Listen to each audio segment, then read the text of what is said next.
শ্বশুর আব্বার সাথে কথা বলতে গিয়ে আমি সংকোচ বোধ করছিলাম। তখন শ্বশুর আব্বা বললেন, আব্বু বলে যখন ডেকেছো তখন সংকোচ করো না। বাবা মেয়ের সম্পর্কে সংকোচ থাকা উচিত নয়। তোমার কোনো অসুবিধা হচ্ছে নাকি এ বাড়িতে? না আব্বু, তেমন কিছু নয়। কোনো জিনিসের প্রয়োজন হলে নিঃসংকোচে আমাকে বলতে পারো। তোমাকে আমি মেয়ের মতোই স্নেহ করি।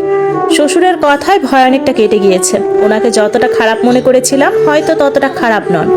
রাগের বশে বিয়ের কথা বলে ফেলেছে। হয়তো শাশুড়ির সাথে ঝগড়া হয়েছিল। সাহস করে বলে ফেললাম, আব্বু আপনার দ্বিতীয় বিয়ের বিষয়ে কথা বলতে চাই। আম্মা অনেক বেশি কষ্ট পাচ্ছে। মুহূর্তের ভেতরে শ্বশুরের মেজাজ পরিবর্তন হয়ে গেল। চোখে মুখে রাগ উপচে পড়ছে। হাত দুটো শক্ত করে মুষ্টিবদ্ধ করে রেখেছে। কর্কশ গলায় বললেন, বৌমা তুমি এ পরিবারের অংশ। পারিবারিক আলোচনায় অংশ নেবে, সমস্যা নেই, কিন্তু আমার ব্যক্তিগত বিষয়ে হস্তক্ষেপ করতে চেষ্টা করবে না। আমি বিয়ে করব কি না এটা একান্তই আমার ব্যক্তিগত ব্যাপার। এই ব্যাপারে আমি কাউকে কৈফিয়ত দিব না। আব্বু আমি আসলে তোমাদের মান সম্মানের সমস্যা হলে হোস্টেলে ফেরত চলে যাও।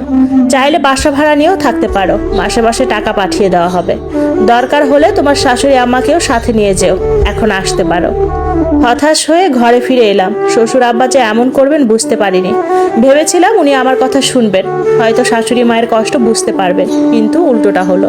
পরের দিন সকালে মেয়ের বাড়ি থেকে দুইজন লোক এলো। শ্বশুর আব্বু নিজের হাতে সবার যত্ন আত্তি করছে। নানান পদের খাবারের আয়োজন করেছে। লোক দুইটা দিব্যি নিজেদের মতো কথা বলে যাচ্ছে, খাবার খাচ্ছে। আমার ভাবতে অবাক লাগছে, সবকিছু জেনে বুঝে এরা কিভাবে এখানে মেয়ের বিয়ে দিতে পারে।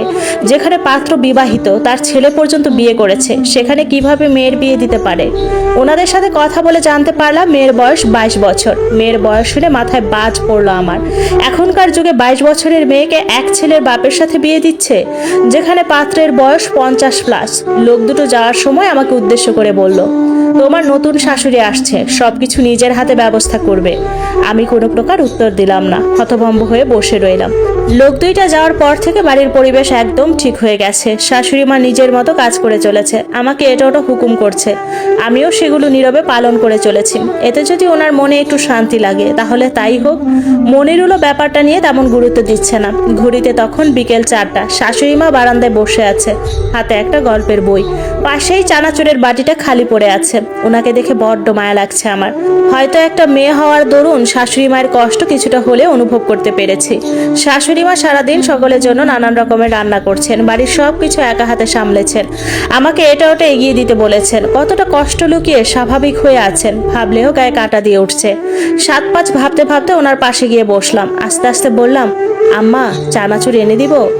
না বৌমা, এখন আর চানাচুর খেতে ইচ্ছে করছে না। বৌমা তোমায় কিছু গল্প বলবো, সময় করে শুনতে পারবে তো? আমি উত্তর করলাম, জি মা, অবশ্যই শুনবো। তাহলে শোনো, যখন আমার বিয়ে হয় তখন আমার বয়স ছিল 18 বছর। সেই থেকে সংসারের পিছনে খেটে চলেছি। তোমার শ্বশুর আমাকে ভালোবেসেছে, সম্মানও দিয়েছে, কিন্তু লোভের কাছে তিনি পরাজিত। কিছু বুঝতে পারছি না আম্মা। তোমার শ্বশুরের এখন যুবতী স্ত্রী প্রয়োজন। আমার মতো অসুন্দরী বৃদ্ধাকে তার ভালো লাগে না। আমি বললাম, কি বলবো বুঝতে পারছি না। বুঝতে হবে মা, ভরসা করে তোমাকে একটা দায়িত্ব দিতে চাই। কি দায়িত্ব আম্মা? আমার অবর্তমানে সংসারটাকে নিজের মতো করে সাজিয়ে নিও। নিজের হাতে সংসারের সবকিছু সাজিয়েছি।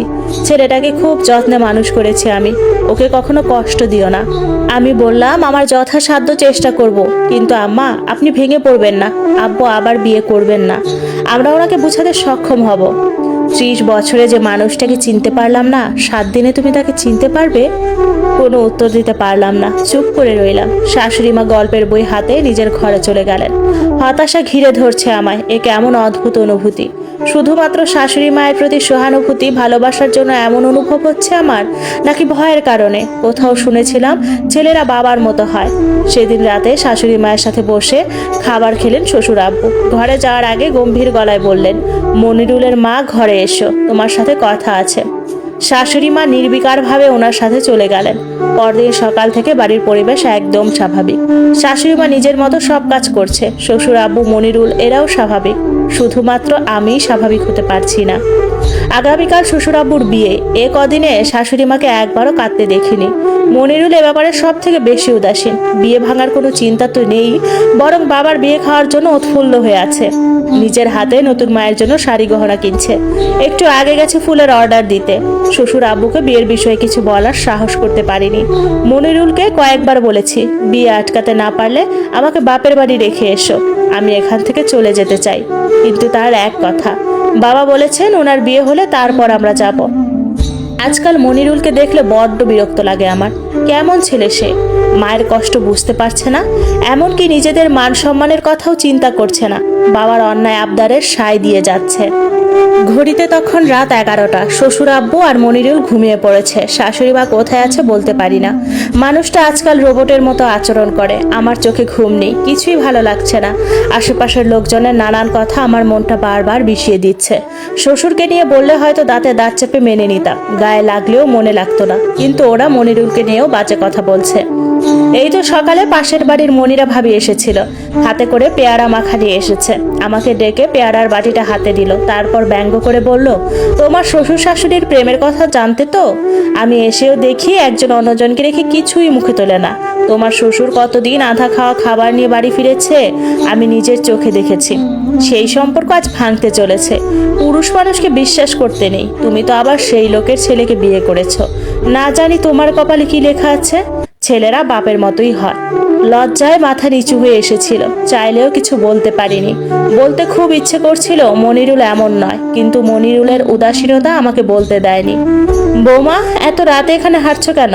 শাশুড়ি মায়ের কণ্ঠস্বর শুনে চিন্তার জগৎ থেকে বাস্তবে ফিরে এলাম। নিচু স্বরে বললাম, ঘুম আসছে না তাই। ও আচ্ছা। উনি চলে যেতে লাগলেন, কিন্তু আমি পেছন থেকে হাত টেনে ধরে কাতর গলায় বললাম, আম্মা, আপনি এসব কিভাবে সহ্য করছেন?